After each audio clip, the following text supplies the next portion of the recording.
The National Student Financial Aid Scheme Board has decided to cut ties with the partners selected to disburse money allowances to tertiary students. This comes after an investigation into allegations surrounding their appointment to facilitate the direct payment of allowances to students uncovered a conflict of interest.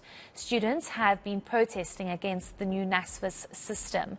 And will this bring about stability in the institutions of higher learning? For more on this, I am joined by the University South Africa's CEO, Dr. Petiwe Matutu. Thank you so much for your time, Dr. Petiwe. We do appreciate it.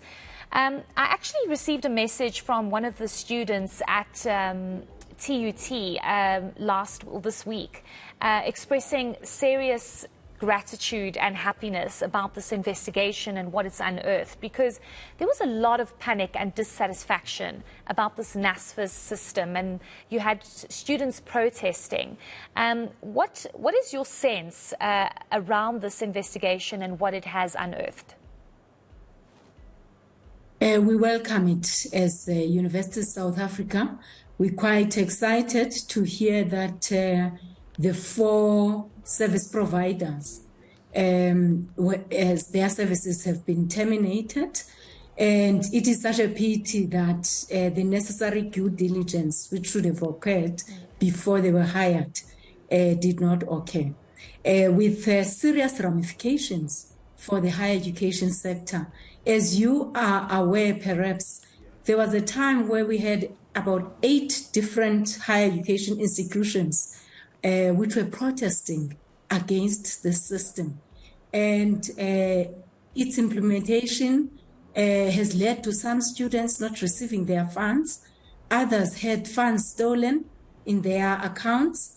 And the delays which were there resulted in a lot of anguish for the students. There were protests and damage to property.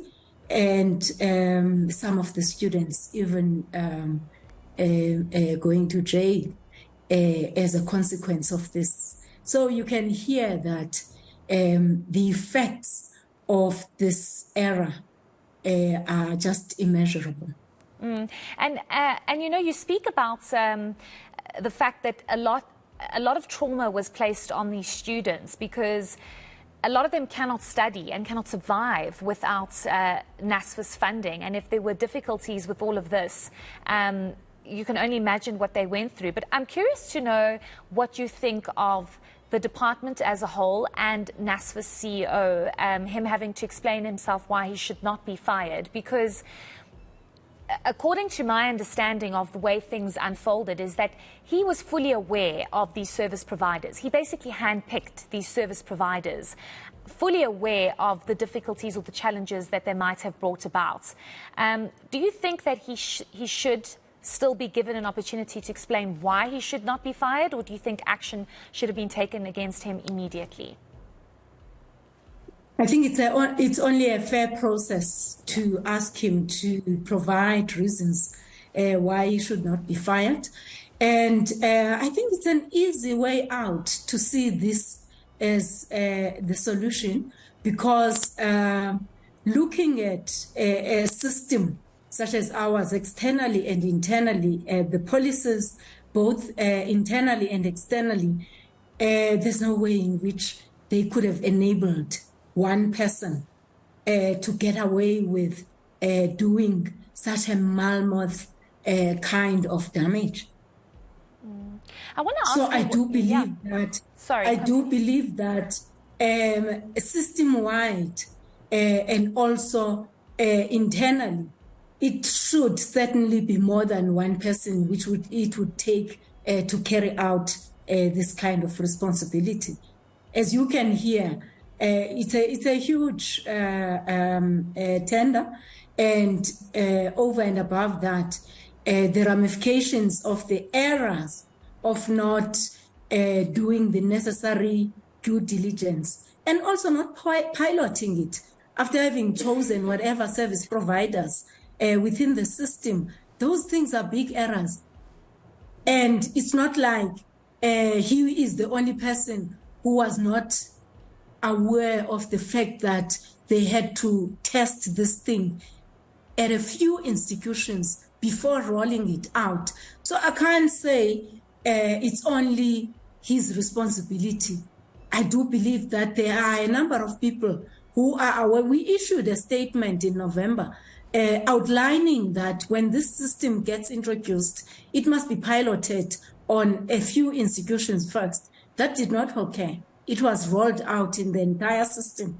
So are you trying to tell me that that is just his decision? So what I'm saying is that it's broader than him, as far as I'm concerned. What has led us to where we are is much broader than the CEO. And that leads me to my next question, Dr. Petiwe, as to what role the Department of Higher Education is playing in all of this. Should they not be getting more involved in this? Because this is not the first time we're seeing issues, yes, maybe on a different scale and different kinds of issues, but this is not the first time we have issues with NSFAS. And again, I'm going to reiterate the point of the kind of trauma that it places on students being suspended, students not being able to access institutions because they've ventilated or voiced their concerns. What role does the department play in all of this? Should they not be having a more oversight role into a clearly problematic NSFAS?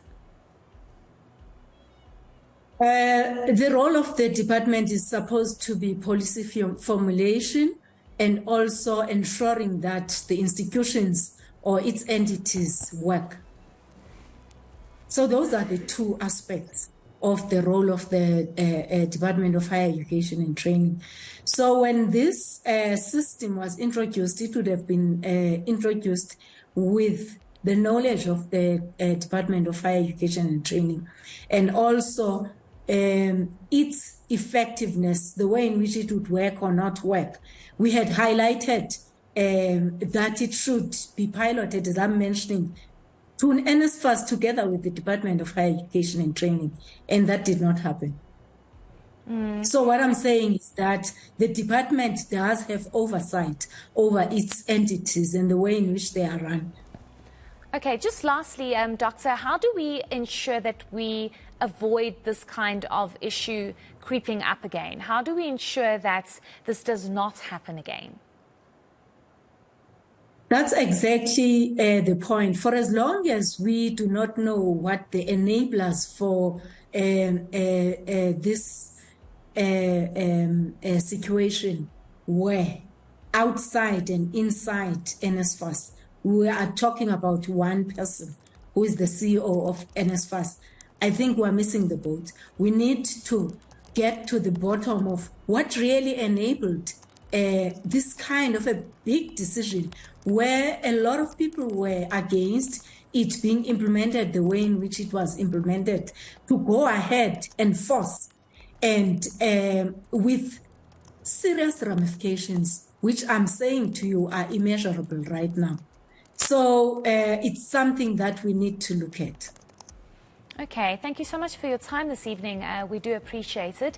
That was University SA CEO Dr. Petiwe Matutu just speaking to us about recent developments at NSFAS. Now,